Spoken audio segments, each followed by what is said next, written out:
observasi ini kami menemukan beberapa jenis tumbuhan rendah, yaitu paku, lumut, alga hijau, dan juga alga coklat. Dari keempat spesies tumbuhan rendah ini, ada tumbuhan paku dan lumut yang kami temukan di bawah mata, ada alga coklat yang kami temukan di pantai Bantimona, dan alga hijau yang kami temukan di hutan maupun Astina Barat. Oke, baik, selanjutnya kami akan menjelaskan ciri-ciri morfologi dari keempat spesies ini, yaitu yang pertama ada warna, ukuran tubuh, struktur tubuh, dan habitat. Jadi yang pertama itu ada tumbuhan paku, memiliki akar batang dan daun sejati serta akar serabut, dan umumnya itu berwarna hijau, tapi bisa bervariasi tergantung spesies dan kondisi lingkungannya. Terus yang kedua ada lumut. Lumut yang pertama itu memiliki organ mirip akar, batang, dan daun, tetapi belum sejati. Terus warna pada umumnya itu hijau, tetapi bisa bervariasi dari hijau muda hingga hijau gelap, tergantung spesies dan kondisi lingkungannya juga. Terus yang ketiga itu ada alga coklat. Yang pertama itu tidak memiliki organ sejati atau tidak ada akar, batang, dan daun sejati. Tubuhnya disebut halus atau struktur sederhana, belum terdiferensiasi. Terus yang ketiga ada yang uniseluler atau bersel satu dan multiseluler, tidak mempunyai jaringan pengangkut yaitu xilem dan floem. Dinding sel terbuat dari selulosa, ada yang berlendir dan mengandung klorofil atau untuk fotosintesis. Warnanya bisa hijau, merah, coklat, atau emas tergantung dari jenis pigmen. Terus yang ketiga itu ada alga hijau.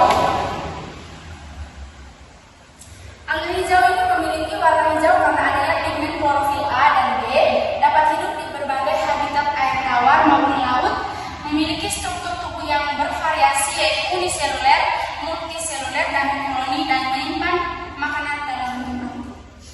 Jadi ukuran dari keempat spesies ini yang pertama itu ada paku, ukurannya itu 2 cm hingga mencapai 5 meter.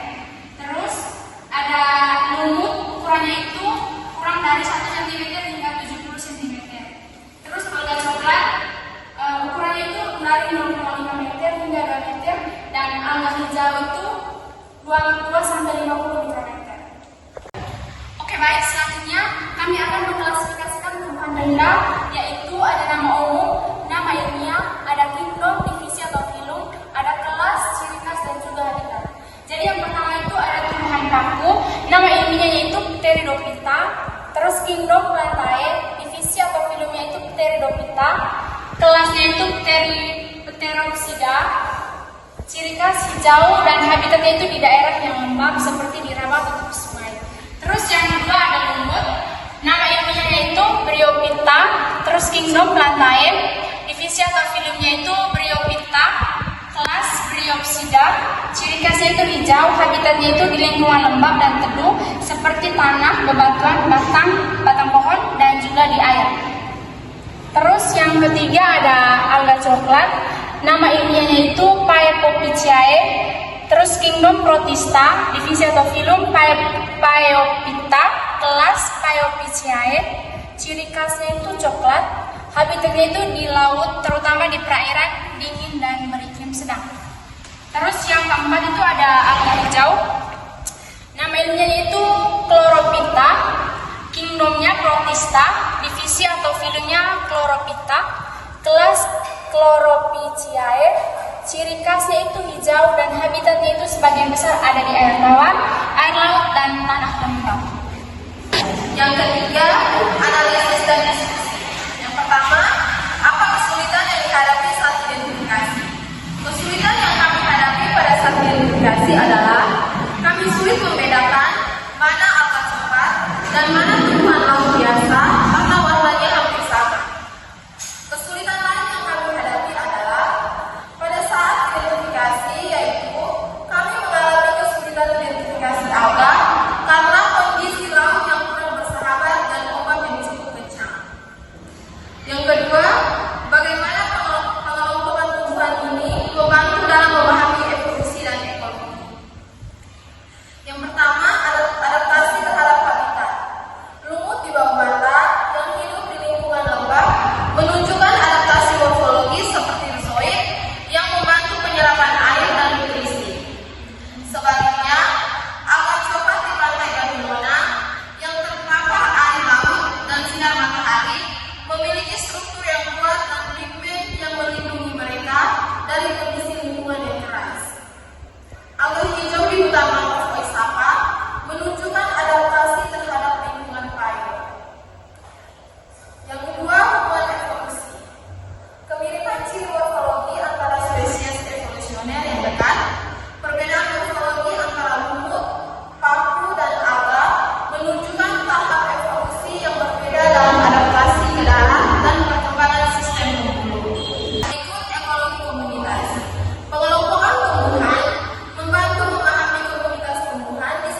keempat yaitu refleksi individu. Jadi yang pertama itu pengetahuan baru yang didapati. Jadi selama kegiatan ini kami mempelajari keragaman morfologi tumbuhan rendah yaitu paku, lumut, dan alga, dan bagaimana ciri-ciri morfologi tersebut mencerminkan adaptasi mereka terhadap lingkungan. Di sini kami juga belajar tentang pentingnya pengamatan yang cermat dan teliti dalam mengidentifikasi spesies tumbuhan, mengetahui perbedaan antara alga coklat dan alga hijau, serta berbagai jenis paku dan lumut, menambah pengetahuan kami tentang taksonomi tumbuhan. Dan yang terakhir, kami memahami bagaimana pengelompokan tumbuhan ini berdasarkan ciri morfologi dapat membantu memahami evolusi dan ekologi tumbuhan. Selanjutnya, tantangan utama yang dihadapi. Jadi, tantangan utama yang kami hadapi di sini yaitu yang pertama, kesulitan dalam membedakan spesies tumbuhan yang memiliki kemiripan morfologi, terutama pada beberapa spesies paku dan lumut yang ada di bawah mata. Dan tantangan yang kedua yaitu jarak antara tempat tinggal kami menuju ke tempat tujuan tersebut lumayan jauh sehingga kami harus mengeluarkan biaya untuk mencapai tempat tujuan tersebut. Yang terakhir yaitu hal yang paling menarik dari kegiatan ini.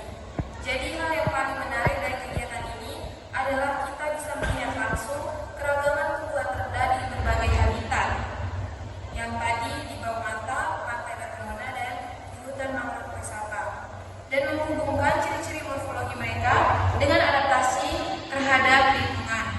Terus memahami bagaimana tumbuhan berevolusi dan beradaptasi untuk bertahan hidup di lingkungan yang berbeda sangat menarik dan menambah apresiasi kami terhadap kompleksitas alam.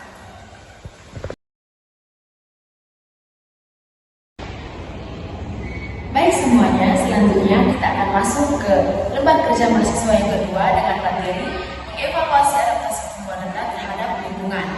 Baik, pada lembar kerja mahasiswa yang kedua ini, kami telah mendeskripsikan adaptasi morfologi dan fisiologi dari ketiga tumbuhan rendah, yaitu tumbuhan paku, alga, dan juga lumut. Tumbuhan paku memiliki adaptasi morfologi yaitu daun mudah membentuk, memiliki spora di bawah daun, batang bisa menyimpan air. Dengan adaptasi fisiologinya yaitu mampu fotosintesis di tempat teduh, toleransi terhadap kelembapan tinggi. Yang kedua, tumbuhan alga. Alga memiliki adaptasi morfologi yaitu bentuk filamen panjang yang mengapung di air, tidak memiliki akar sejati, dan juga adaptasi fisiologinya yaitu mampu fotosintesis di air dengan efisien, dapat hidup di perairan dengan cahaya rendah. Yang ketiga yaitu lumut. Adaptasi morfologinya yaitu bentuk tubuh pipih dan kecil, tidak memiliki akar sejati tapi ada rhizoid. Dan juga lumut memiliki adaptasi fisiologi yaitu dapat menyerap air langsung dari lingkungan, toleransi tinggi terhadap kekeringan. Selanjutnya, tumbuhan paku dapat bertahan di lingkungan lembab dan teduh, memiliki spora untuk berkembang biak tanpa biji, serta daun yang tahan terhadap kering. Yang berikutnya yaitu alga. Alga mampu bertahan hidup di air dengan kadar cahaya dan oksigen rendah. Beberapa alga memiliki dinding sel kuat untuk melindungi dari perubahan salinitas. Yang ketiga, lumut. Lumut dapat bertahan di tempat kering karena mampu masuk ke kondisi dormansi atau tidur saat kekurangan air dan langsung aktif kembali saat mendapat air. Yang berikut yaitu analisis adaptasi. Yang pertama, adaptasi morfologi. Untuk tumbuhan paku, yang pertama daun mudah berbulu untuk melindungi jaringan muda dari kekeringan dan hama. Yang kedua yaitu memiliki spora di bawah daun untuk reproduksi di tempat yang lembab. Yang ketiga yaitu akar serabut menyebar luas untuk menyerap air secara efisien.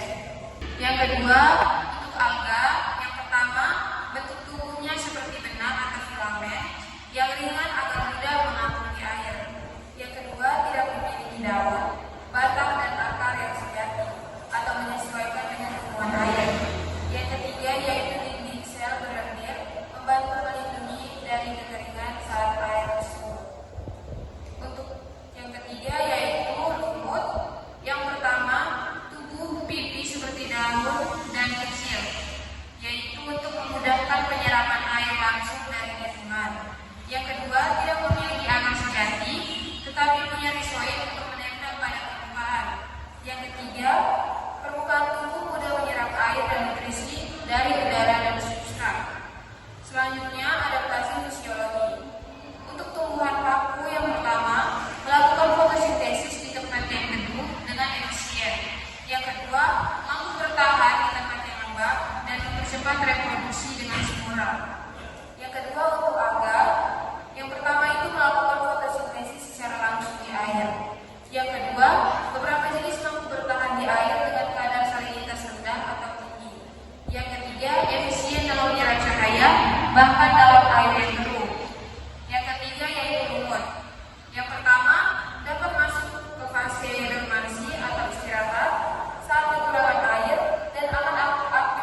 jaringan pembuluh sehingga mengandalkan fungsi air dan mineral. Berikut laporan pengamatan.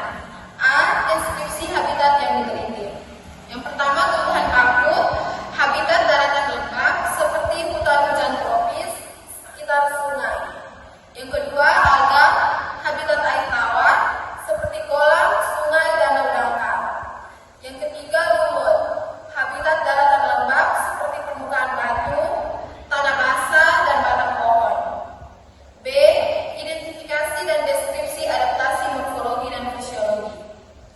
Adaptasi morfologinya, tumbuhan paku, daun mudah menggulung atau melindungi jaringan muda dari kekeringan dan hama. Memiliki spora di bawah daun untuk reproduksi di tempat lembab, akar serabut menyebar luas untuk menyerap air secara efisien. Yang berikut alga, misalnya Spirogyra. Bentuk tubuh seperti benang atau filamen yang ringan aman mudah mengapung di air. Tidak memiliki daun, batang, dan akar sejati dan menyesuaikan dengan lingkungan air.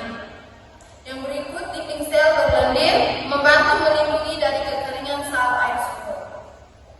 Yang ketiga, lumut, misalnya Marchantia. Tubuh pipis seperti daun dan kecil, memudahkan penyerapan air langsung dari lingkungan. Tidak memiliki akar sejati, tapi punya rizoid untuk menempel pada permukaan. Permukaan tubuh mudah menyerap air dan nutrisi dari udara dan semesta. B. Adaptasi fisiologi. Tumbuhan paku yang pertama melakukan fotosintesis di tempat teduh dengan efisien. Yang kedua, mampu bertahan di tempat lembab dan mempercepat reproduksi dengan spora. Yang berikut alga melakukan fotosintesis secara langsung di air. Beberapa jenis mampu bertahan di air dengan kadar salinitas rendah atau tinggi. Efisien dalam menyerap cahaya bahkan dalam air teduh. Yang ketiga, lumut.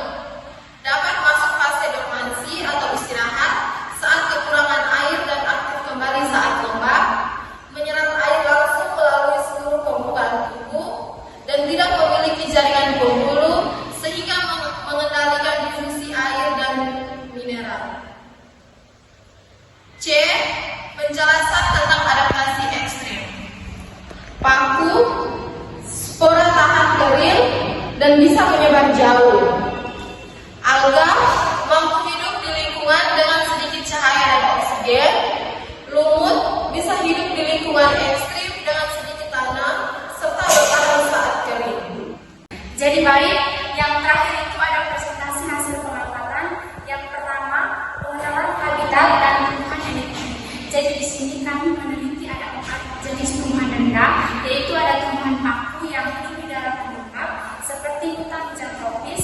Yang kedua, alga yang hidup di habitat air tawar seperti kolam dan sungai. Yang ketiga, lumut yang hidup di permukaan lembab seperti batu dan tanah basah. Dan yang keempat ada alga hijau yang hidup di perairan. Ketiga tumbuhan ini menunjukkan berbagai adaptasi untuk bertahan hidup di lingkungan masing-masing. Dan yang ke B itu ada adaptasi morfologi dan fisiologi. Adaptasi morfologi dari tumbuhan paku itu yang pertama daunnya menggulung, daun muda menggulung, spora di bawah daun, dan adaptasi fisiologinya itu fotosintesis di tempat teduh tahan lembab. Terus yang kedua ada alga, yaitu adaptasi morfologinya itu bentuknya filamen, dinding berlendir, dan adaptasi fisiologinya itu fotosintesis di air dan tahan salinitas. Terus yang ketiga itu lumut. Yang pertama itu ada adaptasi morfologinya, tubuhnya pipih, ada rizoid, dan adaptasi fisiologinya itu dormansi saat kering menyerap air langsung. Yang ke C, adaptasi terhadap lingkungan. Yang pertama itu paku, bertahan di daratan lembab dengan akar serabut dan spora yang ringan serta tahan kering. Terus yang kedua ada alga coklat dan alga hijau, yaitu beradaptasi di air dengan bentuk ringan untuk mengapung dan kemampuan menyerap cahaya mentah. Terus yang ketiga ada lumut, mampu hidup di tempat kering dan kembali aktif saat kondisi lembab karena kemampuan dormansi. Terus yang kedua Contoh